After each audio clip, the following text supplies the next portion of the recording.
What's going on, guys? Welcome to Fright Night Fridays and welcome to the Lazarus Pit. This is our second introduction into Fright Night Fridays, where we watch scary videos. This is another one from Llama Arts. This one's called The Woman. We'll get right into it. Let's see what's going on.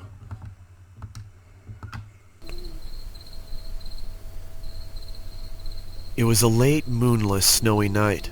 I heard the chilling cry of a bobcat as I arrived home from my parents' house, where we had just had Thanksgiving dinner in northern Michigan. Exhausted, I had finally made it to my bed when my pregnant girlfriend asked for nacho cheese munchies. Reluctantly, I laced up my boots and went to my car. Due to the cold, it took me a while to start the car, which only made me more irritated. But eventually I got it started, and I arrived at the convenience store to retrieve my girlfriend's mandated snacks. As I left the store, walking back towards my car, I saw a shadow of movement out of the corner of my eye. What looked like a person stood near the dumpster, just out of the light. I stepped towards the figure, and she looked at me with a giant sinister smile. Her face was so weathered it looked like she had cracks all over her face. She was crouched down and appeared to be chewing on something. I looked to see what she was chewing on. To my surprise, it was a severed arm.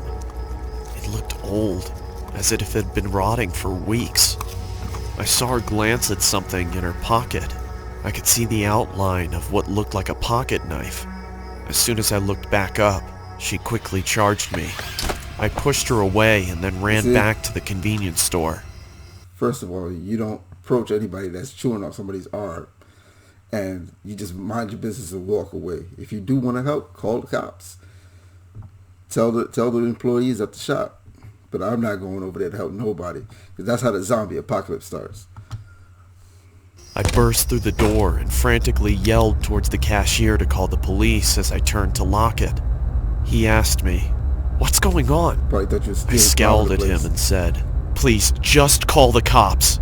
I looked back outside and saw the woman had moved across the street and was still scrutinizing me as she maintained her malevolent grin. "Look, there's a girl out there who's trying to kill me." Looking over me, he replied, "I don't see anyone out there, sir." Those words shook me, even to this day. When the police reached the gas station, they began looking around for the woman while one of the officers asked me what had happened, and I told him the details of the encounter. One of the officers came back and said he couldn't find anything. I then took them back to where I first noticed her. We spent a few minutes intently searching, but there was no proof she was ever even there. The officer cocked his head and looked at me as if I was deranged and asked me in a judgmental tone, "Are you feeling okay?" I was about to defend myself, and then I started to think. I am tired, and I have had a couple of drinks, so I just told him, "Yes, sir. Sorry for bothering you. I hope you have a nice night." And then I drove home. I got home at around 4 o'clock in the morning. My girlfriend greeted me with an angered but concerning tone of voice. She asked me, "Where were you? Are you okay?" So I told her everything that happened. Of course, she didn't believe me. I couldn't get to sleep that night. I sat in my bed questioning my sanity, wondering if it was all even real. Am I crazy? Maybe I'm just tired. But no, that can't be it. I saw it. But if I saw it, why was there no proof? Where did the arm go? Where did she go? Before I knew it, it was 7 in the morning, and I had to go to work. I threw on my jacket as I was about to head to the construction site, and I put my hand in my pocket and noticed that there was a hole in it. It wasn't there the other day. I thought, what if she caught my jacket as I ran? Which further proves my suspicion that she was real. I couldn't believe it. My mind completely went wild, until my girlfriend kissed me goodbye. I told my friends at work what had happened, and they didn't believe me either. They made jokes about it the entire day, but I had my bowling tournament that day, so that gave me something to look forward to. I got home and hung my vest and jacket up and rapidly put on my bowling shoes and got my bowling ball. My girlfriend looked at me with a pleasant smile and said, When will you be back? Probably around 11. Don't be long. I won't, don't worry. At around 10:30, the tournament had finally finished and we had won. I was so thrilled I had forgotten about the woman. As we were leaving, I noticed something at the other end of the parking lot. It was that psychotic woman. We stared at each other for what felt like an eternity. She slowly started moving towards me while waving her knife in the air and making cuts. I quickly jumped into my car and turned it on. As I looked up, I saw she was standing in front of me, staring at me. She slowly walked over to my window and she said in a quiet, deep, and scratchy voice, Little pig, let me in. Nope. I was frozen in fear, but I snapped back to reality when she banged on the roof of my car, screaming. I quickly slammed my foot on the accelerator and didn't let off it until I couldn't see her anymore. When I arrived home, I told my girlfriend what had happened. Like last time, she didn't believe me. I really thought I was insane, but I tried to forget about it and get some sleep. Later that night, I woke up and saw her in my room. All she said was, "Let me in," over and over as she got closer. She then started shouting, Let me in, let me in, let me in! Let me in! Come on, Paul. Stop being difficult.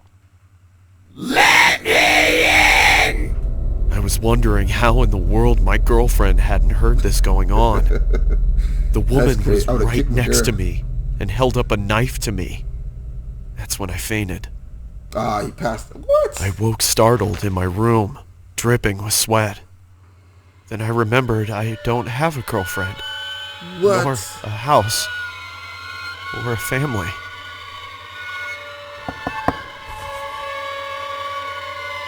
Come on, Paul. Time for your morning meds. Oh, it's all in his head. Yo, all that's going on in his head. That's crazy. I thought something like that. I was like, what if he's, really not seeing anybody and he hits the lady with the car and it was a real person and it was all in his mind. That's insane. That's not bad. I give that one out of a 10. I give that one about 6. I'll give that a 6. That's not bad. Let's watch Home Invasions. All right, this one's called Home Invasion Horror Stories. It was a cold, foggy evening when I contacted a close friend of mine to stay at my place for the night. Both of us were only 10 years old at the time, and my parents were often at work until midnight, so I was usually alone with nothing to do except watching a television show or reading a book. My friend Alex had agreed to come over and brought a game of Monopoly to pass some of the time. I also asked if he was interested in going to explore an abandoned subway station 3 miles away. He seemed excited at first, so we planned to go on the trip in the morning. I remembered that the subway dated back to the mid-1920s and became abandoned in 1932 after the market crash in 1929. I can't say these stupid kids because we used to do stuff like that all the time in the Bronx. Yo, we used to go like crazy places in Van Cortlandt Park and everywhere. And just as a mindset as a kid, it's like, yo, ain't nothing going to happen to us. But as an adult, never. I was very fascinated about its history, but never got the chance to go inside after my parents had warned me not to enter. As I quietly slept in my bed, I heard what sounded like a gunshot coming from the forest behind the house. Both of us woke up, frightened after what we had heard, and I told my friend not to worry, as hunters tend to go into the forest on frequent occasions, but when I checked the time, it was 11:39 p.m. This seemed very unusual, as hunters only came into the forest between 8 p.m. and 10 p.m. I looked at Alex and decided to get out of my bed, intending to look through the window and spot for anyone in the forest. The darkness clouded my vision, so I was unable to see anyone in the forest. I turned around and looked at Alex again, when suddenly I heard the front door squeak open.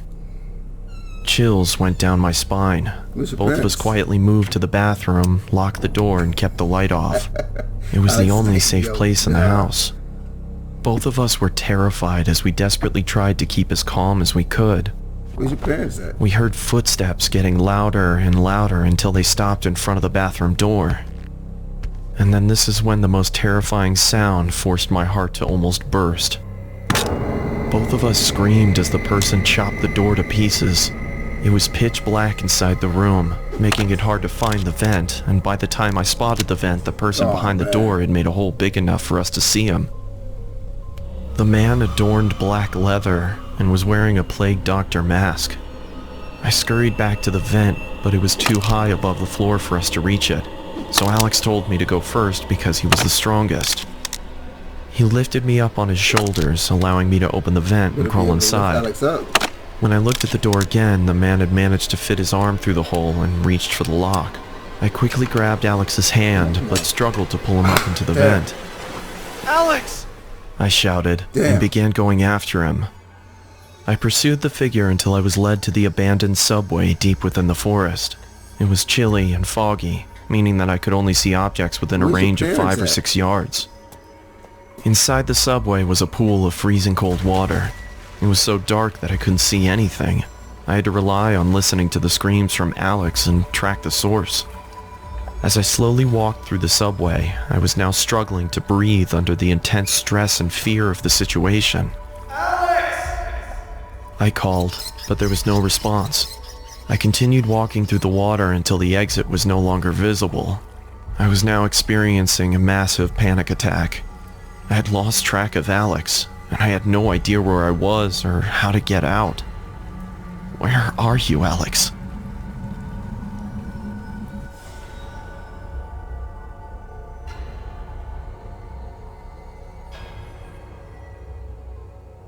What? Oh man. So one goes missing and one ends up dead. That's crazy. No, you see, that at that point, that's when you call the cops. That's insane, man. All right, man. That's it. We're calling it a night. Thanks for joining me on Fright Night Fridays. And like, share, and subscribe. And I hope you guys comment and let me know that you guys liking these videos. Thank you so much. See you on the next Friday, Fright Night Fridays. Peace.